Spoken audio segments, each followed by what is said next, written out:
brothers and sisters, put your hands together for Apocalypse.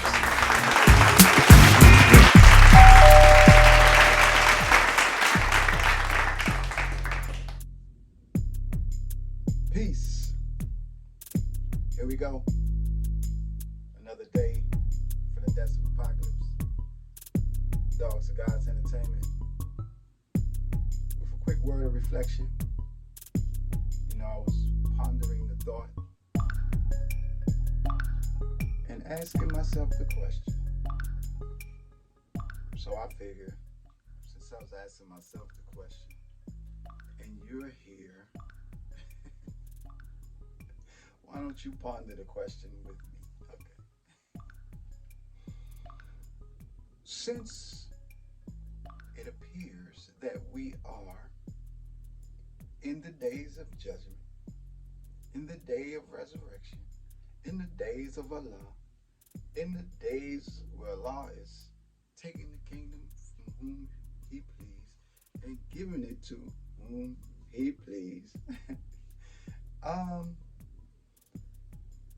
In the mirror of truth, what role are you to play in the establishment of Allah's kingdom?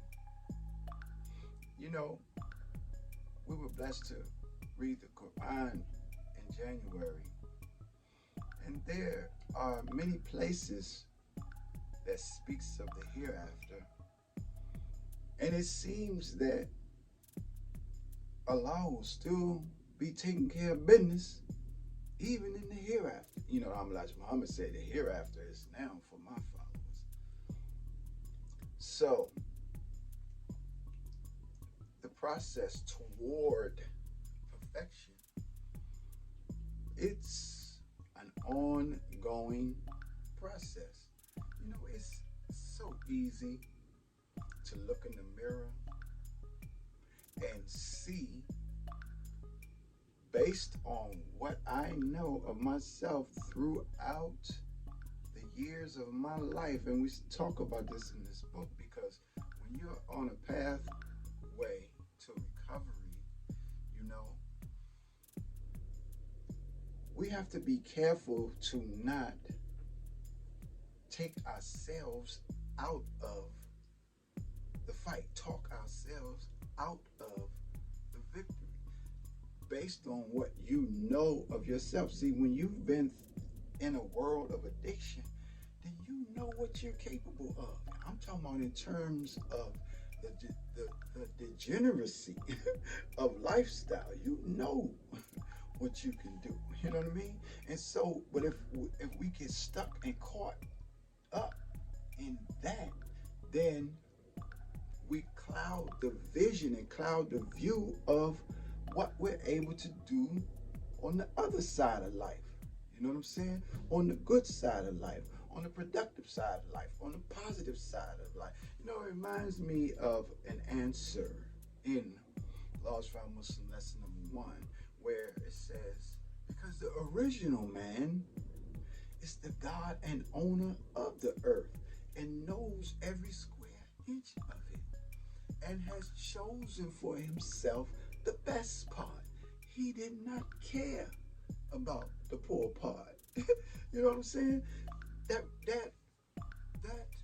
causes me to reflect on Master Fard Muhammad and the Honorable Elijah Muhammad. See, the Honorable Elijah Muhammad said when he met the God, he was so deep in the mud that only his eyeballs were sticking out.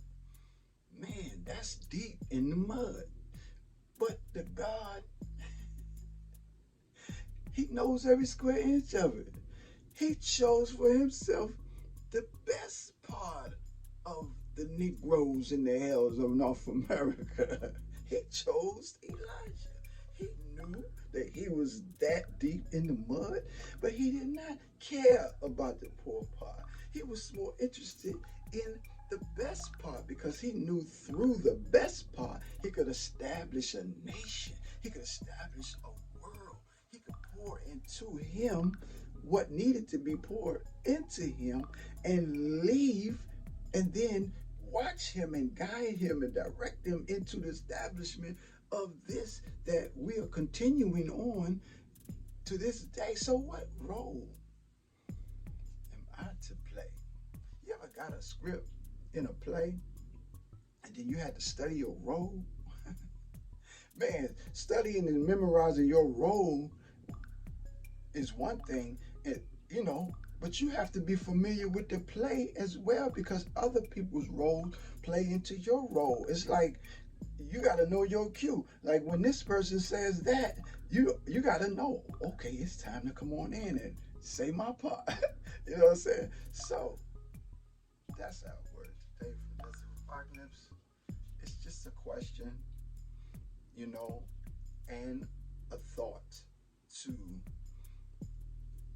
condition the mind to stay focused on the goal, to stay focused on the journey and where we're headed, and not get caught up in those things that we know will not contribute to the establishment of the best part. See, the poor part of me can do nothing for you but take you down, and me as well.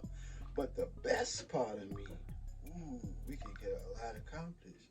The best part of you, we can get so much accomplished if we choose for ourselves the best part of each other. Man, we got a winning team. That's our word today from That's Apocalypse. Look, we about to get ourselves together, head on over here to the foodie spot. It's a rough start this year so far. 2022 is a rough start, but we're gonna use the whole ring, bob and weave, planting swing. You know what I mean? And so, 7350 South Stony Island Avenue. If you're in Chicago, come on through the foodie spot, show some